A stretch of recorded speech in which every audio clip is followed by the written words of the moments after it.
Well, I mean, I have to say we're incredibly grateful. Like most people, I know all of our student athletes are, that we've gone through the season without incident for the most part, minimal cancellations. Uh, we've traveled quite a bit. Uh, haven't heard much grumbling from the players about that because we've seen a lot of the cancellations across the country.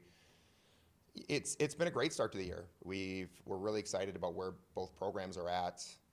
We For our women's program, our most significant win was against Drake, kind of a measuring stick regional rival that is a very strong team that we've never beat before, and had a great road win 4-3 over them. For our men, I think we're 6-2, wins over Youngstown State, Chicago State, Illinois Chicago. I think everybody's very excited for the home matches coming up this Friday, and then the conference season. So I think all in all, we're very excited with how the season's gone. Kyle, what's Jonathan playing up in the lineup this year? Has that been an adjustment? How have you thought? How did you think he would do playing a bigger role this year? Hey, Brad, good to see you. Yeah, there was some. He went undefeated at number 5 singles last spring, and yeah, there was some concern that, especially with his game style, kind of a counter puncher, not as many flashy weapons, that playing high in the lineup, that there was a concern that could he hold up there. That hasn't been an issue at all. He's taking care of business. He can raise his level to play against anyone, really.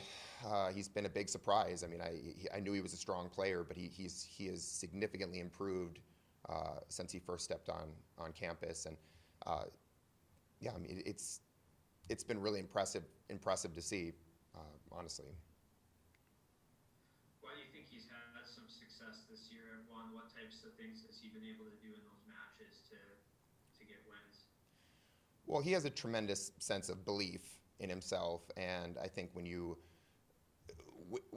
play tennis and kind of the mental aspect of it, a lot of times talent, and sometimes people are almost overly analytical, and it kind of hurts them. They kind of have that self-doubt, and some people just have belief against everyone. Honestly, he just glides around the court.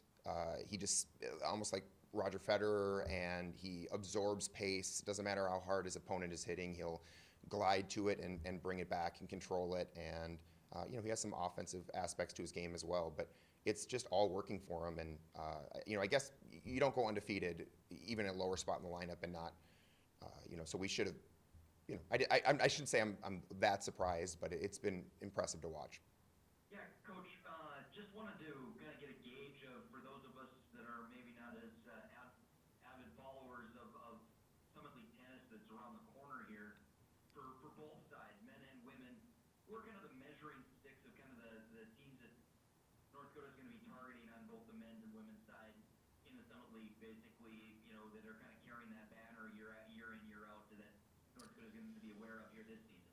Yeah, that's a great question. I think it's pretty clear, especially on the women's side, that Denver is the cream of the crop. They've had a top 50 program for years, and a couple years ago, our first year in the Summit League, our women's program went 4-1 in the conference and finished second place.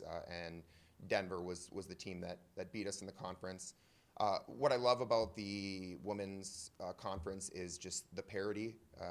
After Denver, every team is about even, and going into every match thinking it's kind of I shouldn't say coin flip, but just it's going to be a battle and go right down to the wires is exciting. And for the men, Denver also is very strong. Drake is an affiliate member just for men's tennis in the Summit League. They have a top 50 program year in and year out. So those are definitely kind of the strongest teams historically. And with Tom's last year, how's that been going? Has it changed things at all, or does it feel different? Every once in a while I think about it, and it kind of hits me a little bit, and you get a little, kind of feel a little sad that it's coming to an end. But I truly believe that he'll be here for years to come. I'll be chatting with him about everything UND tennis, and he'll be involved. And you know, with everything with the pandemic, and you know, you're so engulfed with the season and everything going, that you kind of just get lost in all of that. And you know, I'm talking with him every day about team related things, and so it just seems like a normal year. You know, we're all obviously hoping to kind of bring them out on a high note here. I know the student athletes feel that way as well. How's his Achilles? He's moving around a little better right now. Yeah, it was a little touch and go there at the beginning of January, but he's getting he's got a little hitch in his giddy up, but he's getting a little better.